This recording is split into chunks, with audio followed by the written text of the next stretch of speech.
Right, today is exactly 3 weeks on this 10,000 steps per day challenge. This is very unscripted and very unplanned, but I started editing a video yesterday that was very emotional. And it's not a mental state. It's not a, ooh, I'm depressed. It's not that at all. But in any case. And I'm not sure I want to share it. So the gist of that video was that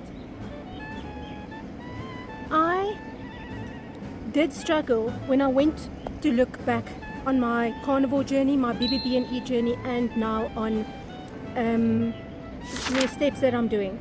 I struggled on every single challenge. Not that my going carnivore was a challenge, but that first month of carnivore, I struggled every single time in week 3. And what was very surprising is that every single time it was for a different reason. When I went carnivore, I was sort of keto flu-ish the first week, mid-second week it finished. Then on day 21 it started. I was sick as a dog. Then BBB&E happened, and all of a sudden from week 3, it was sort of around about day 21, I started missing milk. But people like I missed it, and we did bring it down to, or we boiled it down to self-soothing, like I wanted to self-soothe. And now it's the steps. And I struggled last week because Andrew was home, and I need to find a way to work my steps when he's home, and I couldn't manage that last week. Life got in the way. I got defeated. I felt defeated, and at the end of it I felt very sad. But you know what?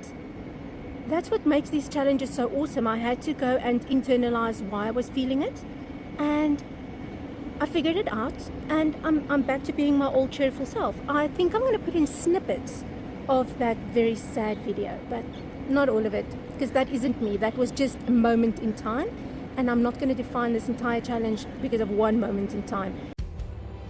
Let's repeat that again.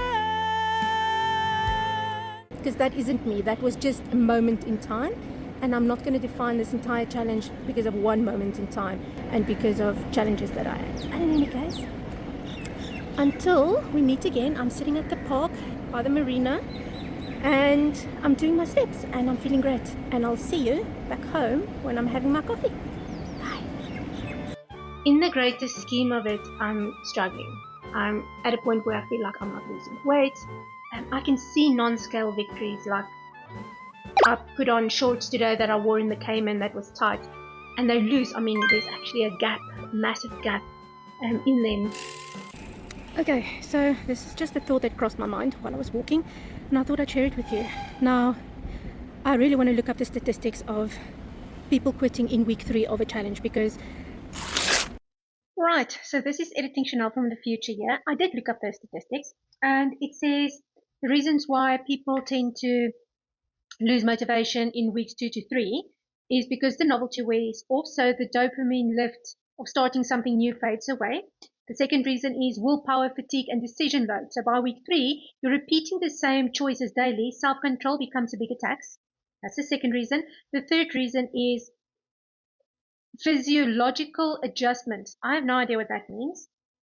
So on restrictive diets like BBB and carnivore, glycogen depletion, electrolyte shifts, gut microbiome turnover often peaks in the second week, leave people tired and moody.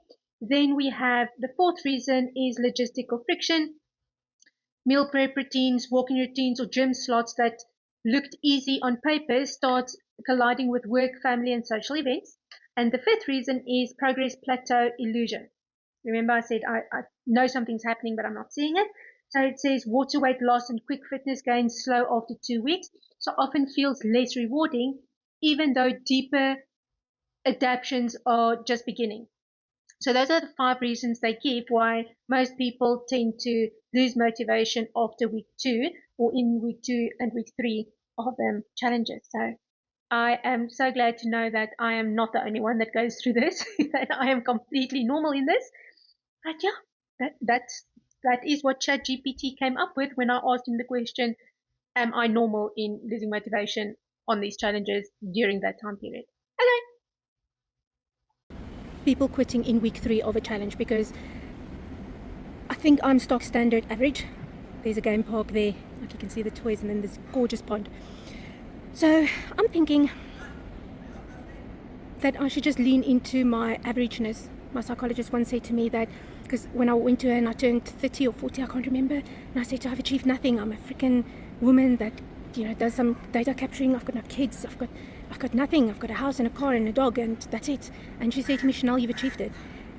A lot of people have major dreams when they leave school, but they forget that, in the average of life is where the magic happens.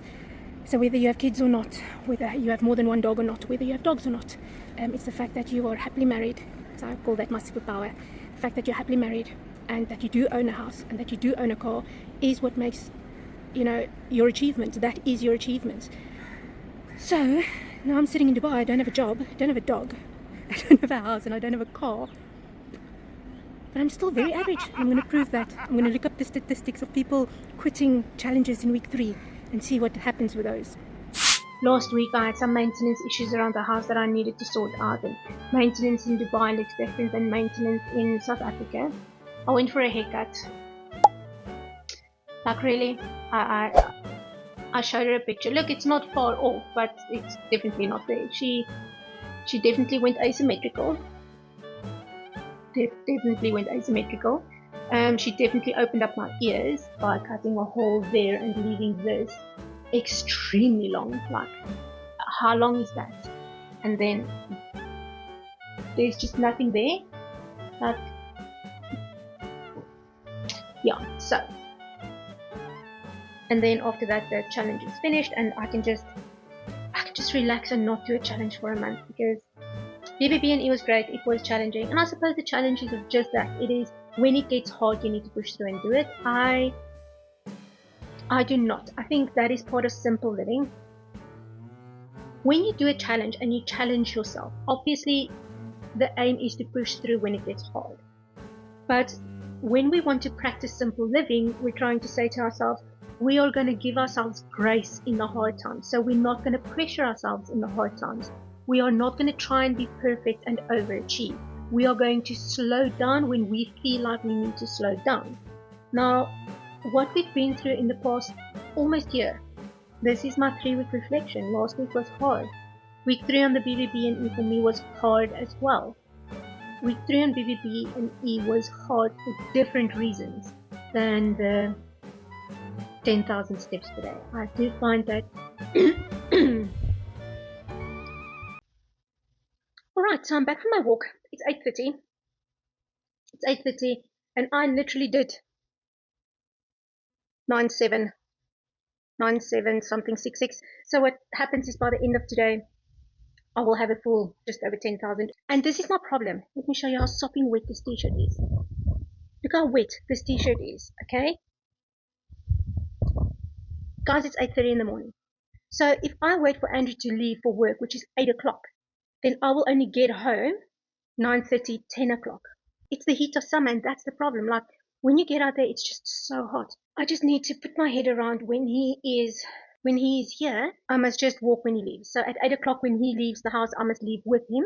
And that's what didn't happen last week, and that's why I struggled. So we will see what happens when he comes back. But for now, this is my 3-week follow-up and how it went. Like I said, I will put snippets of my original footage in here. I think it's important to share that we're not always on a high, but I don't have to share my very low moment with you, that entire clip with you, because that's not who I am, and that's not how every day is. That is how I literally felt when I filmed that footage. I was so defeated. But with my personality, I'm a positive personality, and I find solutions to problems. That's who I am. So I sat down, I'm like, okay, well, this is how I feel, how am I going to change it? And I did. And for me, it comes naturally and easily. So therefore, I'm only going to share snippets. To say that I struggle on challenges during week 3, or around week 3, and it's not the beginning, end of week 3, it's more mid to end of week 3 into week 4, that's not an understatement. That is a true fact. I do struggle when I do challenges. Until next one, guys, enjoy living life. Bye. Okay, I just want to say that the walk that I'm walking is gorgeous, but guys, it's freaking hot. Like, boiling. My poor little phone is overheating. So that's what I'm walking. Came all along the marina. Now I've got the beach walk. It's a very pretty walk. But let me tell you, freaking brutal. Do you guys see that bird? That is a trained bird. I think they release him to catch some crows. It's freaking awesome. I saw him walking with his trainer earlier on, and he was screaming. What is that, a hawk? It's called a valk in Afrikaans. But it is so cool. But now they're taunting him, eh? You see that? The crows are taunting the crap out of this poor little bird.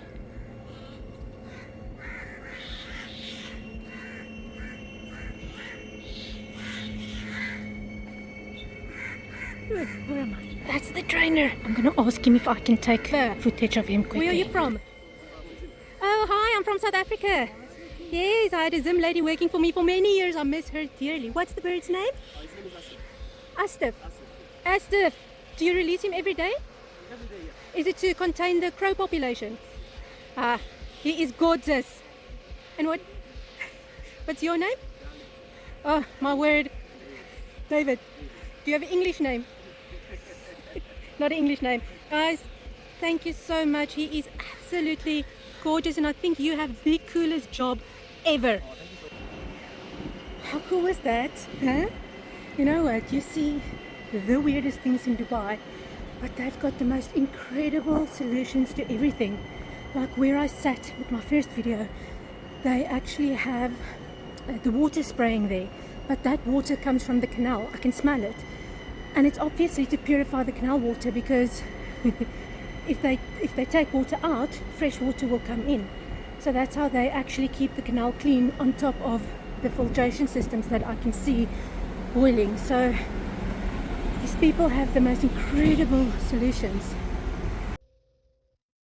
Hi guys, I would like to take a moment to thank every single new subscriber here to my channel. I would like to welcome you on this journey of me figuring out perimenopause and living an entire new life, sort of revamping myself, because I think all perimenopausal woman knows exactly what I'm talking about. Is all of a sudden your clothes don't fit right, your makeup doesn't sit right, your hairstyle doesn't look right, like there's something just a little bit off.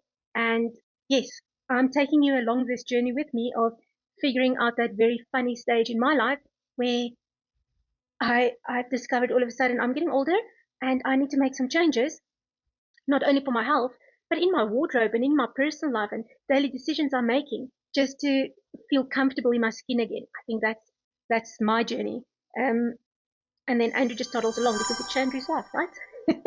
My other half is my lovely husband, Andrew. So welcome. And if you have any input or any advice to give me, if I have funny questions, I'm going to have funny questions along the ride, then please ask me.